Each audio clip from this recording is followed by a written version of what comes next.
Good morning, good morning, good morning. Hello, everybody. Welcome. Thank you so much for joining us today to our final wrap up of our Mental Health Awareness Month bingo that we've been playing. We've been looking at Mental Health Awareness Month slightly differently this month as we've looked at some of the conversations around anxiety, around depression, around some of these really important sort of social conversations that we have around mental health. And secondly, we've spoken very much about, and we've really tried to get stuck into the proactive approach to mental wellness. In other words, how can me and you take responsibility, that's the word I was looking for our own mental health? How can we do that? Can we take the month? Can we look at styles, things, practices to do that can help us get us there? And that's how we ended up with our bingo board, right? And where's our bingo board? There's our bingo board. Our bingo board is this, and you can see it on your screen right now. And thank you to so many of you that have completed it. Thank you to everybody that has sort of sent their finalized the bingo boards through, and thank you for all of your feedback throughout the month. And the reason why I thank you is because this is how we begin to tackle the pandemic of mental health. This is how we begin to do it. We begin to do it by taking responsibility for ourselves, our own mental health, by looking at our own mental health and saying, are there things that I can do that help me to become the best version of myself? These proactive steps. And the answer is yes, there is. And they're on your screen right now, right? And we're going to take a look over the next 40 minutes. We're going to wrap up this conversation together.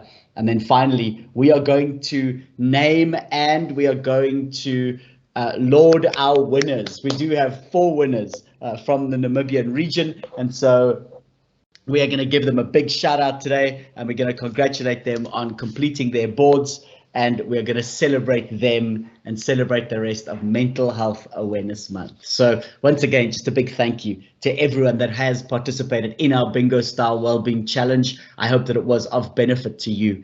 There's a few things I'm going to ask you to do. The first thing is, as you know, it does say ask a question, but if you have a comment, if you have a question, if you would like to answer a question, please don't hesitate to pop that in the Q&A for us. We'll publish that for everybody to see. And then what I am going to ask you to do is, if you did participate in the Wellbeing Challenge, I would love to get some of your feedback for the rest of us on the chat. So how did it go? What did you enjoy? What didn't you enjoy? Where were your favorite little bingo boards that you had to complete? Which ones of those were new to you? Maybe any feedback that you had, I would love for you to share that with us by popping it on the Q&A. I know, like it says, ask a question, but don't worry about that. Just pop in that experience. We're going to start today by checking in with each other once again. And even if you don't do that on the Q&A, let's check in with each other. Let's see where you're at. How are you today? And that's the question I'm asking you. How are you today? Where's your mental state at? Are you in a white, yellow, orange, red, or black state? How are you today? How are you? What do we mean by white, orange, yellow, red, or black state? Well, let's have a look on the screen right now, right? A white being in control, you can think, you can problem solve, you're rational, you're creative, and this is kind of where we want to be, right? Yellow, we're slightly triggered, the brain is still safe, and most of us live in that space. We live in that white space, but we're safe. Right, something's caught our attention, but we're safe, we're good. What about the orange state? My brain is now slightly triggered. I can feel that I'm slightly unsafe. The red, my brain tells me that I'm in danger. The black, I'm totally out of control. So where are you at today? Where is your emotional state at today? Let us know by having a look on the screen right now, popping it in the Q&A. 5 states of emotions, where are you at? And why do we do this? Why do we have this conversation? Why am I asking you how you are today? Because at the core of proactive mental wellness comes self-awareness. We have to understand that we have to understand how important self-awareness is, and how we have to check in with ourselves. We have to see what's going on inside of our own head. We have to see what's going on inside of our body. We have to take we have to take responsibility for that by checking in with ourselves, and only then can we manage ourselves. So this is the first step. The first step is to check in with yourself and to find out where you're at. And part of checking in with yourself and finding out where you're at is then allowing yourself to become more sort of self-aware, but more than that, to begin to look after your own mental wellness. You have to know what's going on. You have to know what's going on. All right, good stuff. Okay, so where are you at today? How are you feeling? Are you white? Are you yellow? Are you orange? Are you red? Are you black? Let me know. Let me know today. All right, good stuff. Thank you so much for everybody who's participating today and everybody who's checking in. Okay, so let's quickly run through what I'd like to do before we announce the winners today and before we look at our final step in proactive mental wellness. Let's just recap a little bit about what's going on. Let's recap about where we were at. And we started here on the very first day. We started to speak about exactly what emotions, thoughts were. We spoke about where the locus of control sits. And the reason why we do this is because this allows us to be able to understand what's going on in our heads, be able to understand when we triggered, what does that mean? When we are in love, what is that like? What is actually going on? So trigger, thought, thought equals biology, biology equals thought and biology, they go back and forth, equals emotion, equals behavior. Maybe a better slide to have a look at that. So I don't really like this word thought in the first one here.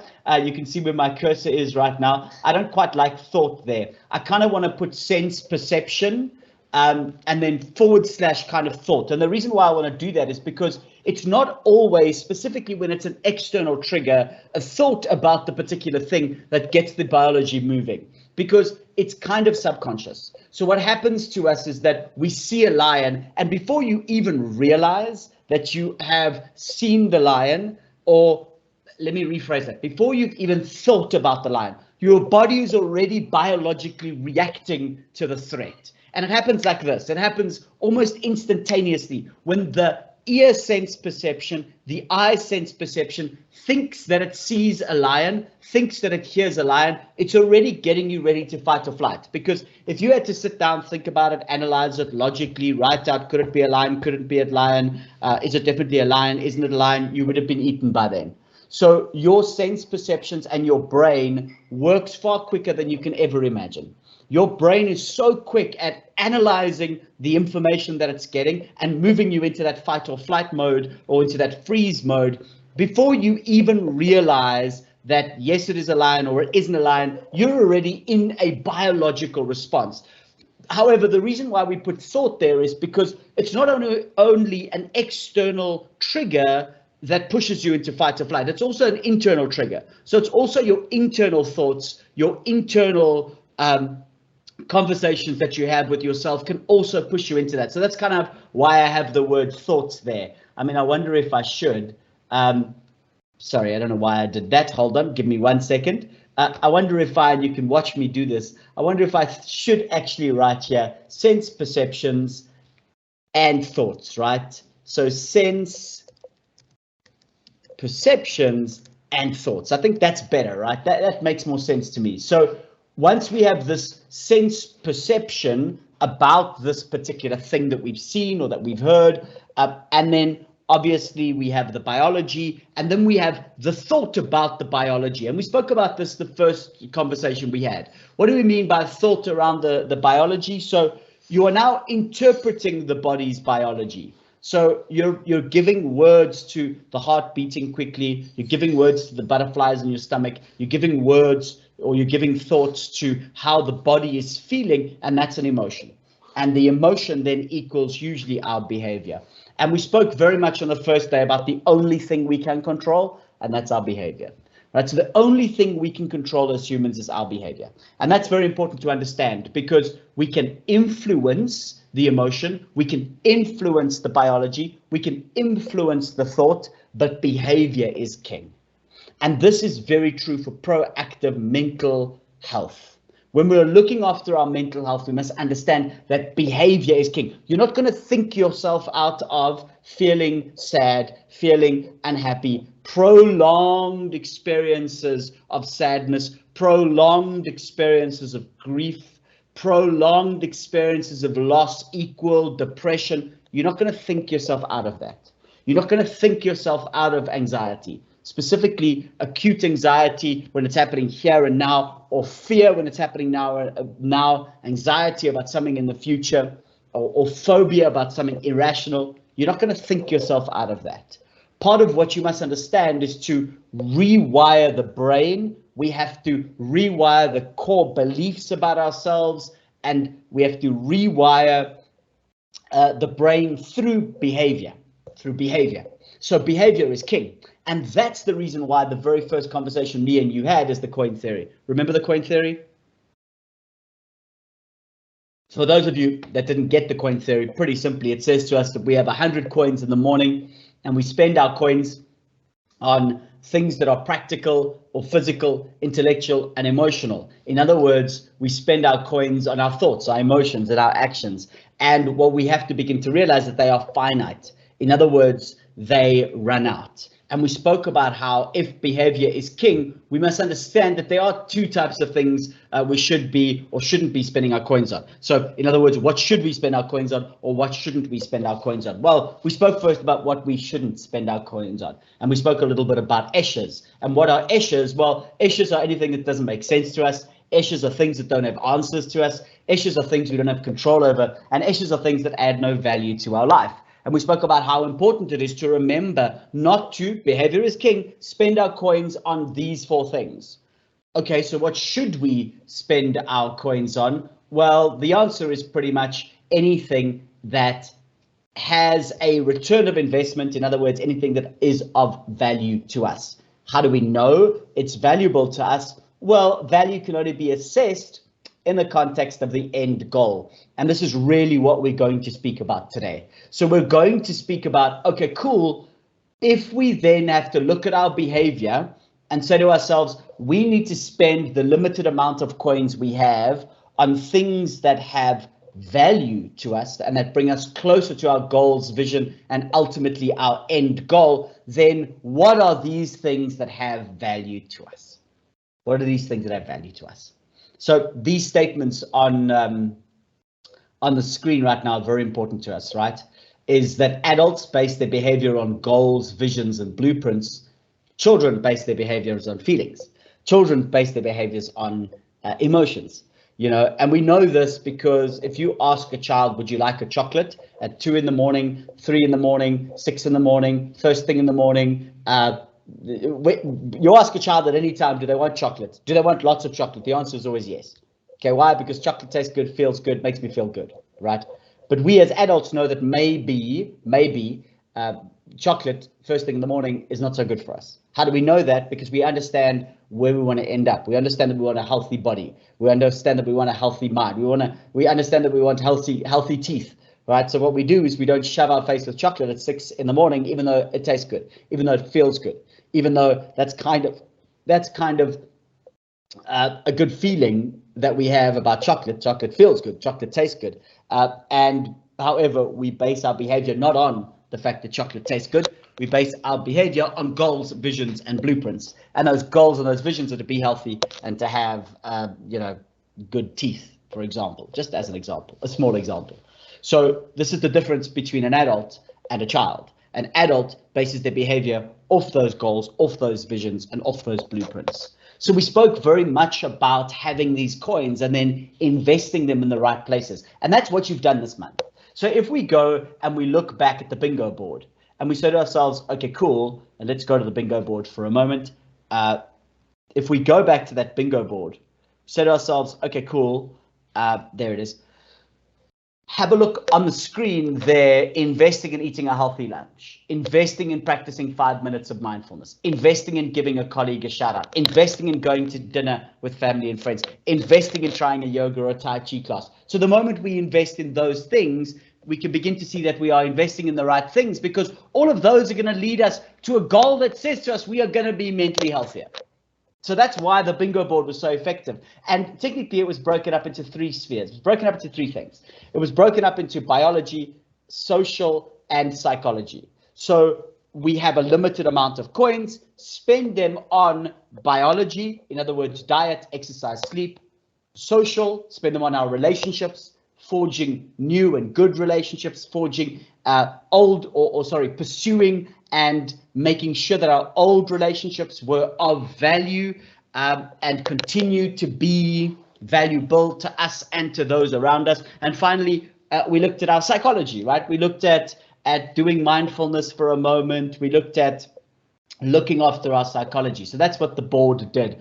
But let's run into the theory just quickly. And this is a fantastic way to think about holistic mental wellness. So when you think about holistic mental wellness, you can really think about these three spheres. You can think about diet, exercise, sleep.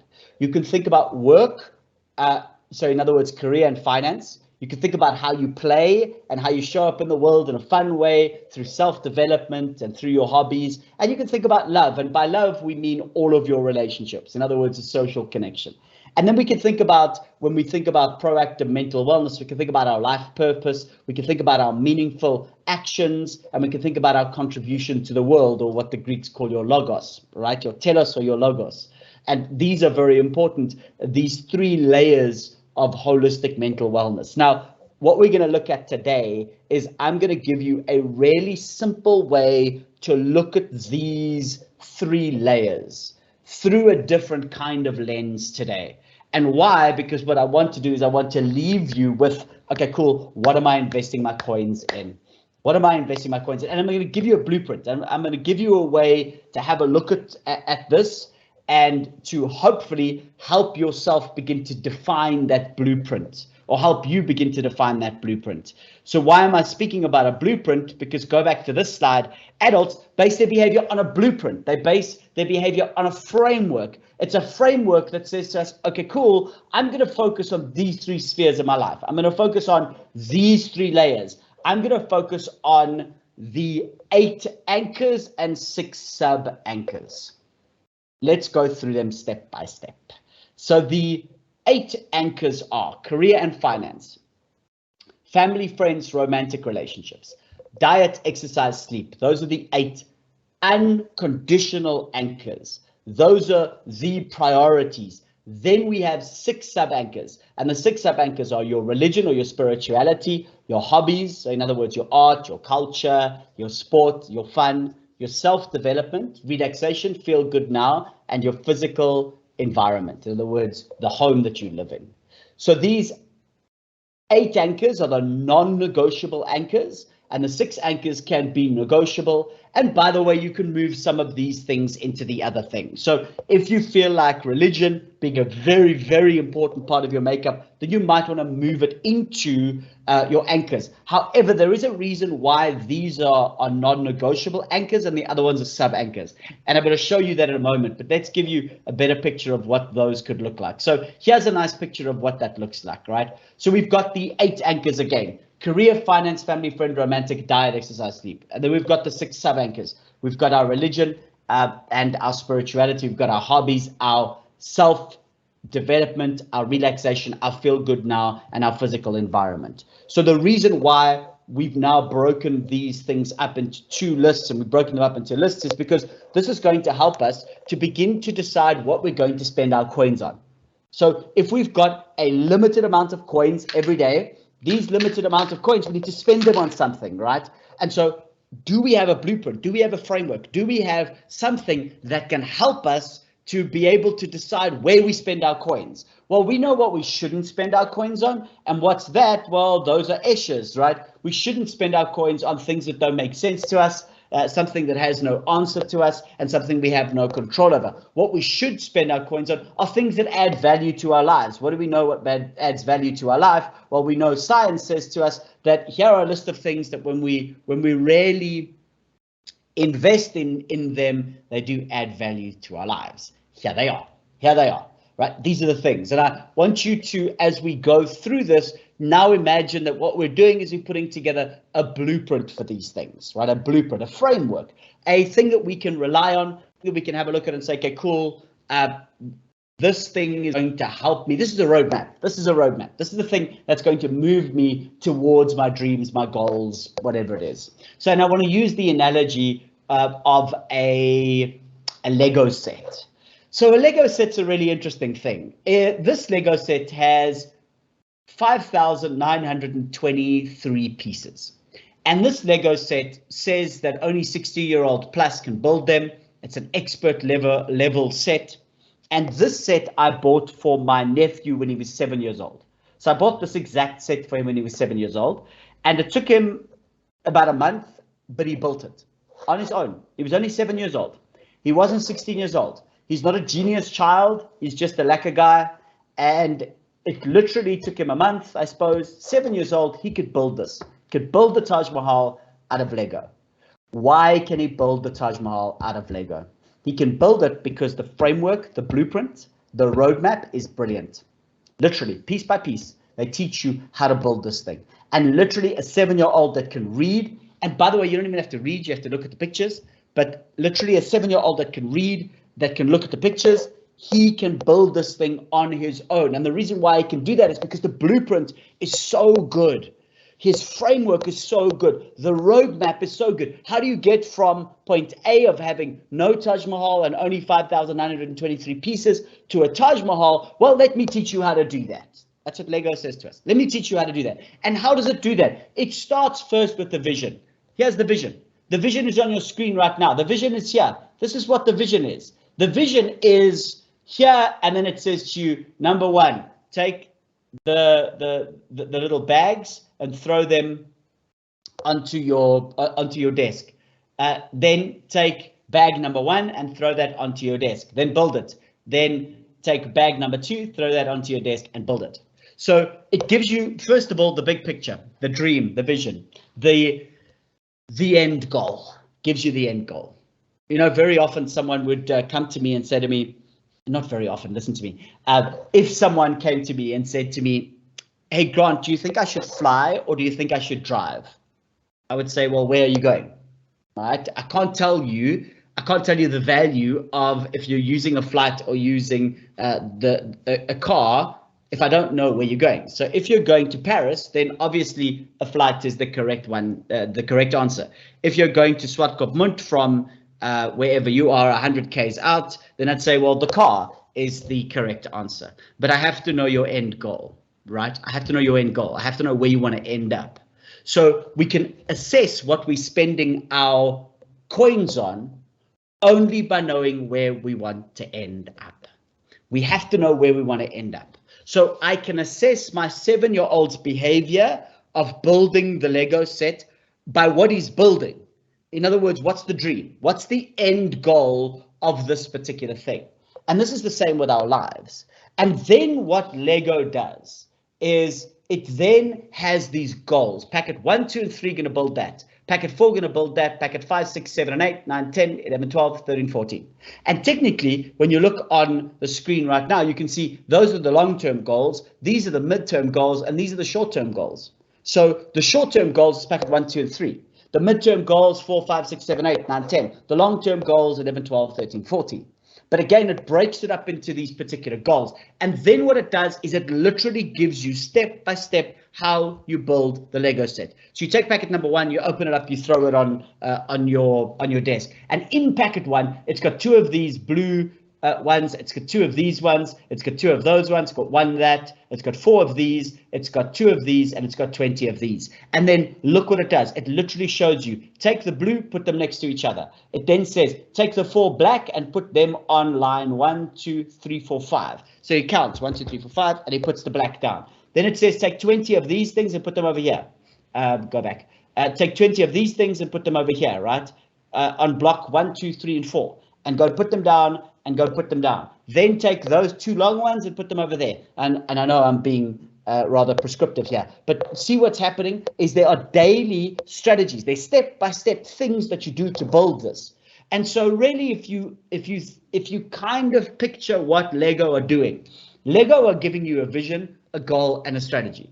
They're giving you vision, goals, and strategies. And this is exactly the same thing that we need to do. Why do we need to do that? Because we cannot assess our actions, our thoughts, and our emotions outside of having the vision. Because remember, I've said to you that we need to invest coins in things that are going to be of value to us. Well, how do we know that they're of value to us? Because they're leading us closer to our vision. because they're leading us closer to our goal. And so on the screen right now, you'll notice that a Lego set has visions, goals, and strategies. And the anchor-based approach says to us, okay, cool, you need to do the same. For every anchor that we have, you need to create the vision, goal, and strategy. And we formulate in that direction, and then we execute in the other direction. We execute the daily strategies, which lead us to our goals, which lead us to our visions. And so this approach to our mental well-being says to us, take every anchor and start with a vision. Start with a vision. Take every anchor and go and paint yourself the big picture of what you want from your career, what you want from your finances, what you want from your family, your friends, your romantic, your diet, your exercise, your sleep. Have a look at the big picture, the big vision. And you need to take your time today, tomorrow, whenever it is that you have an opportunity, and really sit down and think about that. What do I want out of my career? What is the big picture? What's the vision? I want to be the CEO of my business. I want to have my own business one day. I want to be the head of department. I want to manage people. I want to just be the best possible version of where I am right now. The list can go on and on and on, but you need to have a big vision, a big goal of what you want out of your career, right? That's that North Star. That's that big picture. I want you to do the same with your finances. I walked into the office of the guy that taught me this. He's a psychologist. His name is Dr. Hanan Bushkin. And he, on his board, he's got his visions. He's got his dream book, as he calls it. So he's got his visions. And these visions, they, one of them is finance. And he wants to make 20 million US dollars. That's what he wants. That's his finance vision. Big picture, right? Big picture. That's what we're looking at. Okay, family. Family could be, I want to once again reconnect with some of the family that I haven't connected with. Okay, so and how do I do that? Maybe I need to forgive them. Maybe I need to forgive myself. Maybe I need to offer more patience up with my family so that I can become the best possible version of a father, maybe the best possible version of a mother. Whatever it is, I want you to have that big picture goal for yourself of your best possible version of a family member, whatever that is. Same with your friends. How do you, what's the big picture? What's the perfect example of a friend? What's the perfect example of a lover? Number 6, what's the perfect example of your diet? In other words, what do you want to do? What's the big picture when it comes to the diet? I want to, the big picture would be, I want to have 5 days of intermittent fasting. I want to eat whole foods. I want to be vegan. I don't know. But what's your big picture of your exercise? I want to run the Comrades one day. I want to run the Windhoek Marathon one day. I want to cycle the I don't know, the Argus, which is the Cape Town one. I want to come down to Cape Town and ride 106 Ks. What is your big picture exercise? And then your sleep. I want to sleep 7 to 8 hours a day. I want to do that in a cold place. What do they call cold, dark, and quiet place? In other words, I want the perfect version of sleep. That's my big picture. You have to have a big picture for each and every one of these things.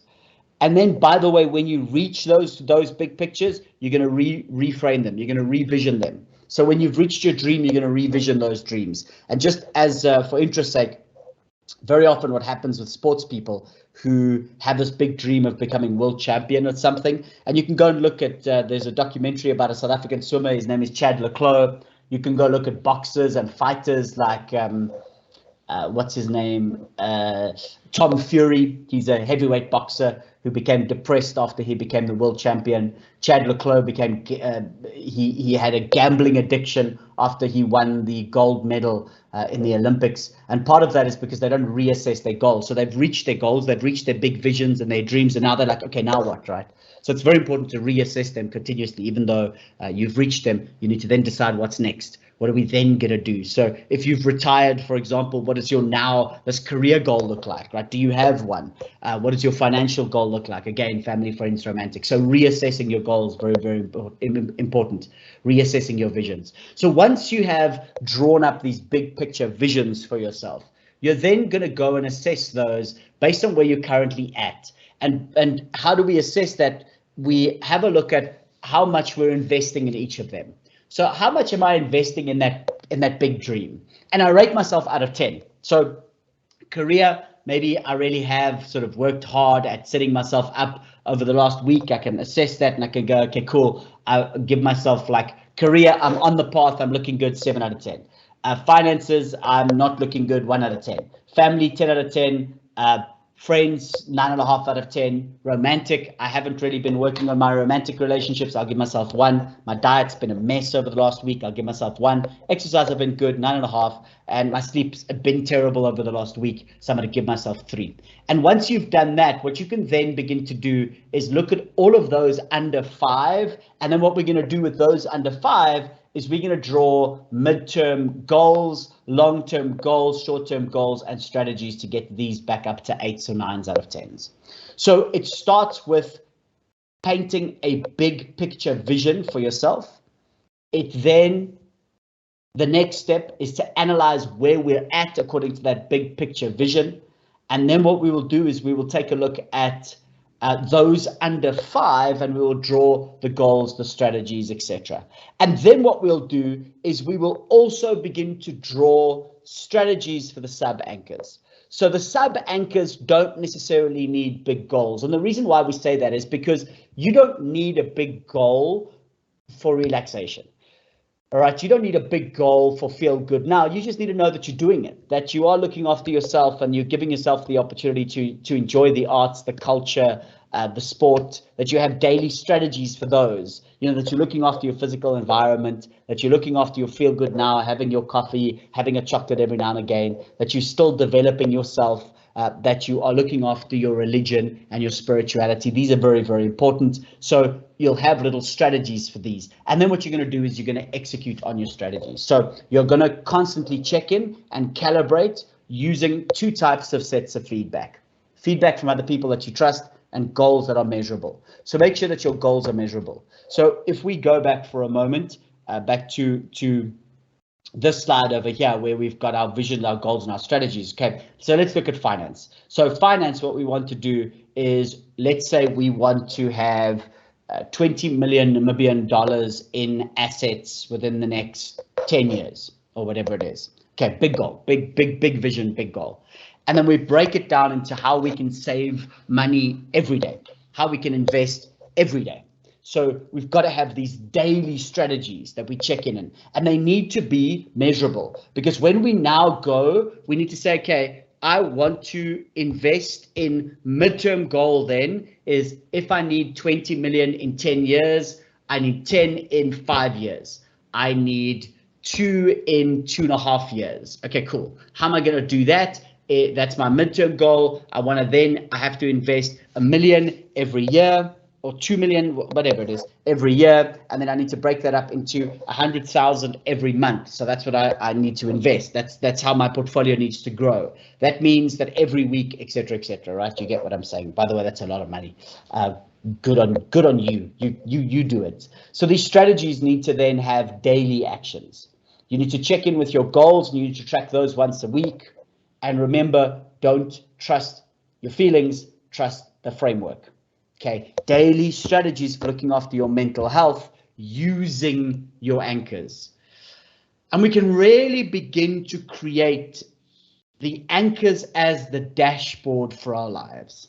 The anchors as the dashboard for our lives. So what do I mean by that? What I mean is that we can then check in on these little anchors. We can make sure that we can go back and check 8 out of 10, 3 out of 10, 4 out of 10, anything that's 5 out of 10 is like a dashboard on your car, right? Your car is running, your car is moving, and every now and again the oil light comes on to say, hey, the oil needs replacing. And it's the same with our anchors. If we keep on checking in with our anchors, we'll see, hey, friendship needs a little bit of your attention. Hey, exercise needs a little bit of your attention. Hey, family needs a little bit of your attention.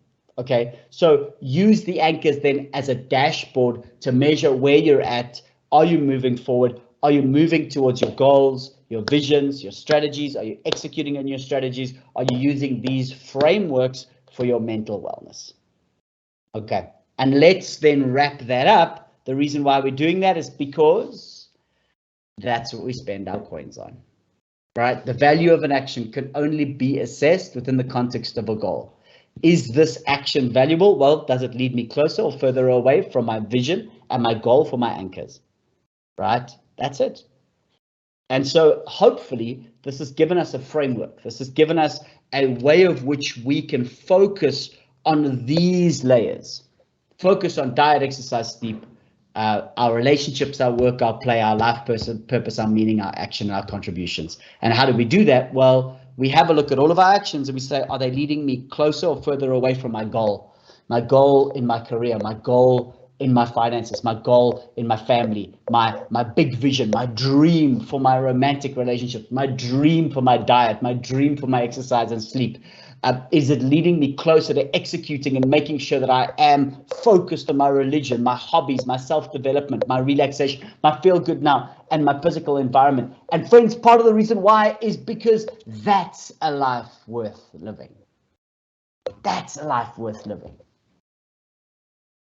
You know, if we turn around at the end of our life and we say, every day, I was pursuing the best possible version of me in my career, my finances, my family.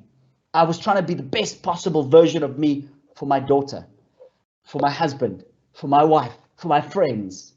The best possible version of me, because I realized that the only way I could do that is if I eat well, if I exercise, if I look after myself, so that I am happy, that I'm less depressed, less anxious. That's a life worth living. And that's a life that contributes to the greater good. Because let's be honest, we don't live in isolation. We don't live as an island. So looking after our diet, our exercise, our sleep, well, that allows us to be the best possible version of all the other things we want to be. And that's a life worth living. That's a life worth living. That's a life that we're taking responsibility for. And we're saying, you know what? There we go. I'm going to take responsibility for my own happiness today. I'm going to take responsibility for my own well-being today. And how am I going to do that? I'm going to invest my coins in the right places. Where are the right places? That's where they are. And how do we know what the right places are? Well, I know the vision. I know the goal. And by the way, I don't care what your vision is.